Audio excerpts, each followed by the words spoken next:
Bonjour à toutes et à tous, nous sommes en direct de la journée de la femme digitale à la Cité de la Mode et du Design en ce 9 mars. Et j'ai avec moi Anne Biulak qui est senior partner chez Roland Berger, un cabinet de consulting qui a sorti en partenariat avec l'organisation de la JFD une étude européenne, à l'échelle européenne, sur la parité dans le monde du digital. Voilà. Et je vais lui poser quelques questions pour qu'elle commente les résultats. Bonjour Madame Biulak. Bonjour. Alors, ma première question, enfin en tout cas ma première interpellation, c'est que pour 40% des femmes interrogées, une femme digitale se définit comme une personne qui utilise des outils digitaux au quotidien et qui est toujours très connectée. Alors qu'un homme digital a des compétences IT.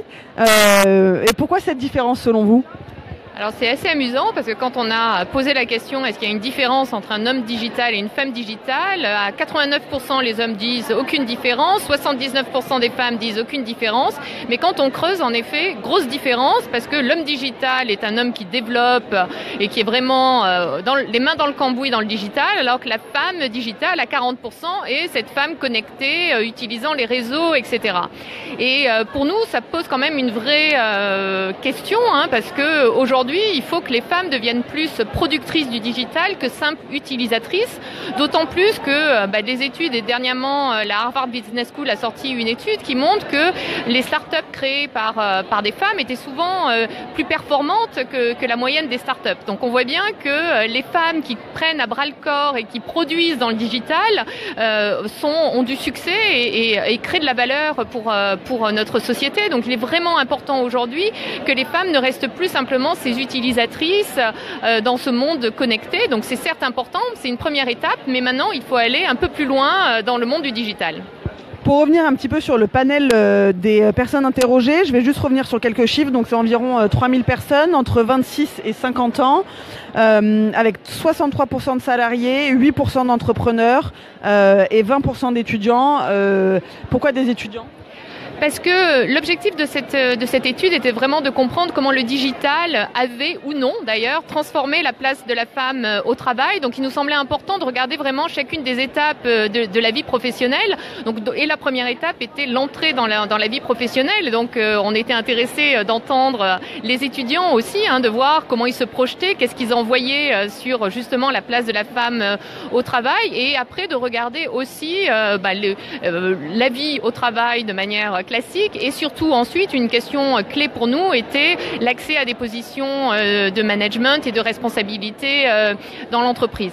Il faut dire aussi, on a interrogé à la fois des hommes et des femmes parce qu'il nous semblait vraiment important d'avoir aussi la vue des hommes sur la place des femmes, puisque l'air de rien, on est 50% de la population de chaque côté. Donc pour nous, il était vraiment important de pouvoir entendre aussi leur voix et avoir aussi leurs conseils pour voir comment on pouvait mieux développer l'égalité hommes-femmes au travail. Alors j'ai lu que 74% des femmes pensent que le digital a facilité le chemin des femmes dans le monde du travail. Comment, à votre avis ?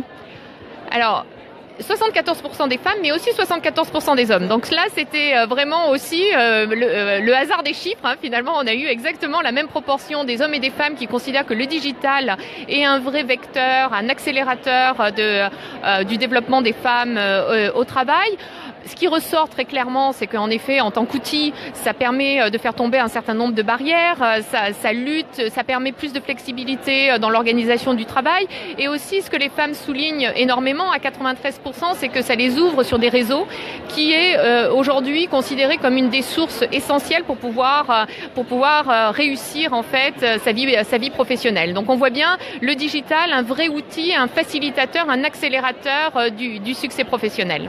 Alors je vais rajouter un petit mais, parce que justement avec cette étude on se rend compte que le digital certes ouvre les portes dans le monde du travail pour les femmes, mais par contre ça les aide pas plus à accéder à des postes à responsabilité. Comment ça peut s'expliquer ça ? Alors oui, en effet, on voit que les femmes continuent à considérer que leur sexe est un frein finalement dans leur progression professionnelle, et elles sont très en attente aussi que l'égalité homme-femme soit au cœur des préoccupations en fait des dirigeants des entreprises, parce que certes, le digital, magnifique outil de réseautage, d'organisation du travail et même d'opportunités professionnelles, créer des nouveaux métiers, etc. Mais par contre, ça ne suffit pas s'il n'y a pas une vraie volonté à la fois politique et managériale de pousser les femmes vers des hautes positions. Et donc, on voit bien aujourd'hui, ça ne suffit pas, et ce plafond de verre, le digital n'a pas encore réussi à le percer. Dans l'étude, vous parlez d'optimisme et de différences de culture, notamment entre l'Asie du Sud-Est et les Américains. L'optimisme, il est comment en France ? Les femmes, c'était un des enseignements aussi de cette étude, c'est qu'on a regardé, en fait, il y a un peu une corrélation inverse entre, par exemple, les pays qui ont mis en place des quotas pour pousser les femmes. C'est dans ces pays-là que les femmes sont les moins optimistes sur la place de la femme, alors qu'en Asie, dans les pays de l'Est, etc., c'est plus dans la culture, et c'est plus ancré dans la culture que les femmes ont autant de chances que les hommes. Les femmes sont plus optimistes. Alors qu'on voit que c'est nécessaire, en fait, de pousser un peu des contraintes, mais que ça ne suffit pas en fait à ce que les femmes considèrent qu'elles ont une vraie chance pour atteindre le sommet des entreprises.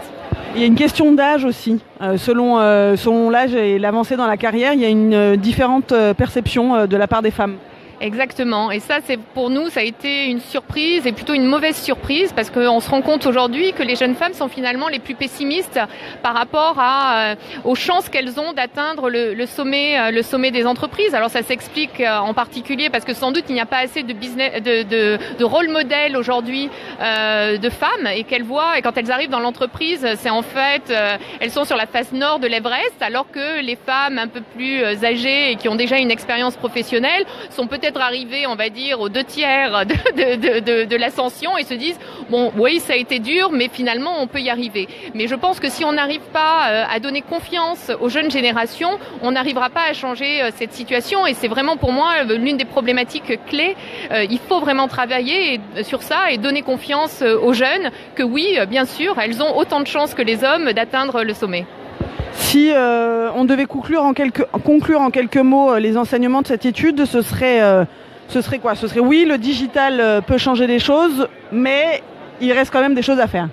Voilà, oui, il faut absolument, le digital facilite la vie des femmes, mais des hommes aussi dans l'entreprise. Voilà, les femmes disent clairement que les entreprises qui ont fait une transformation digitale offrent de meilleures opportunités de travail, mais ça ne suffit pas. Voilà, si les dirigeants n'ont pas en tête cette égalité, ou voire à minima cette équité entre les hommes et les femmes, on n'arrivera pas à faire changer les choses. Et on voit bien, le message que nous envoient les jeunes générations, c'est que c'est vraiment important et qu'il faut s'y atteler dès maintenant.